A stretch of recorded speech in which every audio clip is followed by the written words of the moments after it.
Hola, hoy en nuestro espacio de Filosofía CB9 veremos el tema, la Ilustración.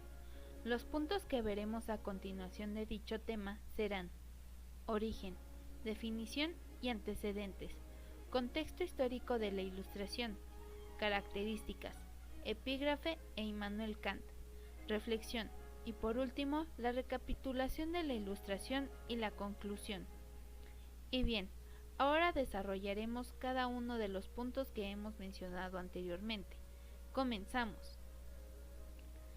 Tras los oscuros años de la Edad Media, llega el siglo XV, donde tiene lugar el descubrimiento de América, el surgimiento de diferentes corrientes filosóficas como el Renacimiento, el empirismo y movimientos culturales, donde surgió una nueva concepción de la realidad, y con ello se empezó a configurar la modernidad y también la configuración del sujeto moderno.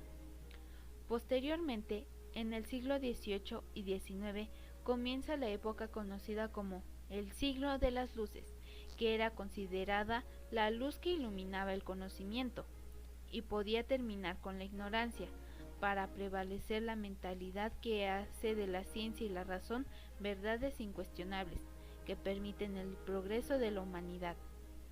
Por consiguiente, aparece la Enciclopedia Francesa, que era un conjunto de volúmenes en los que se compilaban todos los conocimientos de la época. Los principales ilustrados que impulsaron la enciclopedia fueron Denis Diderot, Voltaire, Montesquieu, Jean Rousseau, René Descartes, entre otros. Fue entonces empleado también el término siglo de las luces para designar el movimiento de la Ilustración. Por definición, la palabra ilustración viene del origen illustrare, que significa ilustrar o divulgar. Dentro de todo el marco del acervo cultural de la época, la Ilustración influenció la filosofía, la política, las ciencias, las artes y demás aspectos de la cultura.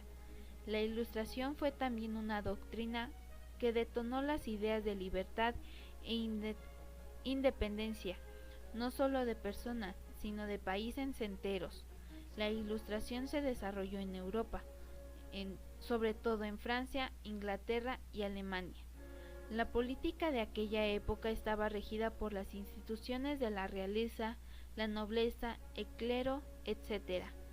Era un sistema de gobierno predominante que podía actuar sin limitaciones.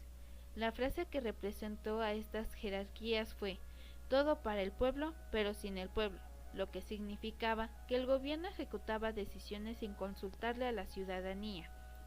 Esto provocó intensos enfrentamientos con ciertos grupos sociales y que comenzaron a cansarse del despotismo y malas decisiones de estas instituciones.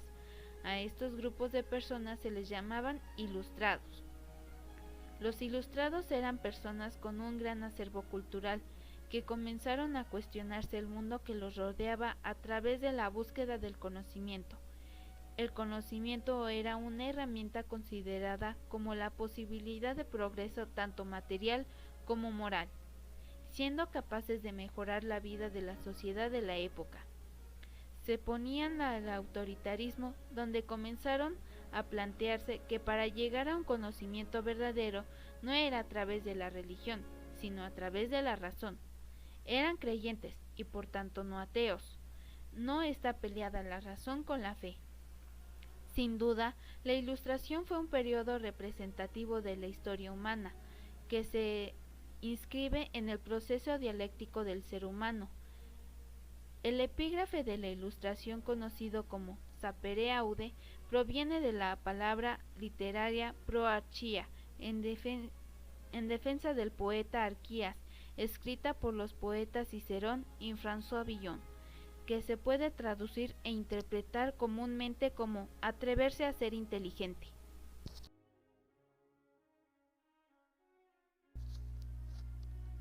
El filósofo y científico alemán Immanuel Kant sintetizaba la Ilustración en dos grandes cuestionamientos: la naturaleza del mundo tangible y la motivación del comportamiento humano. Buscó por encima de todo enseñar al ser humano a pensar por sí mismo y a rechazar los dogmas de todo tipo, que destruyen a la razón y someten al libre pensamiento e ideas fijas. El pensamiento kantiano se convirtió así en uno de los más influyentes de la Ilustración. Dentro de los ilustrados de la época, destaca un filósofo francés llamado Voltaire. Define el concepto de la Ilustración francesa como la libertad de conciencia y de religión. En los escritos de Voltaire y en la enciclopedia, dicha libertad se disputa por esencia y por un sistema desvinculado de la religión y de su ley. Creía que sólo un guía ilustrado y una educación basada en la razón podría redimir la decadencia de Europa. Por lo que ya vimos anteriormente, podemos decir que el tema es interesante, ya que hace más de 2 siglos aproximadamente, las personas adoptaron una nueva actitud, la cual consistió en cultivarse en este contexto formativo. Parecía lógico que se diese más preeminencia a las ciencias, las artes y el pensamiento como disciplinas capaces a su vez de ser cauce de desarrollo de otras. De esta manera, se formaban personas cuya cultura se encontraba a su soporte. Y bien, ahora veremos un breve resumen de lo que vimos. Primeramente dijimos que la Ilustración es un movimiento filosófico que surge en el siglo XVIII. Es consecuencia de la intensa actividad intelectual del siglo de las luces. La enciclopedia francesa aparece con la recopilación de conocimientos de la época. También vimos que una persona ilustrada es aquella que tiene un gran acervo cultural. Así pues, es que decimos, se me prendió el foco cuando resolvemos algún problema. El epígrafe de la Ilustración es Sapere Aude, donde el filósofo alemán Immanuel Kant definió al movimiento intelectual como no valerse de la propia razón o del propio entendimiento es incurrir en una falta moral. Es por esto que Sapere Aude también se define como atreverse a ser inteligente.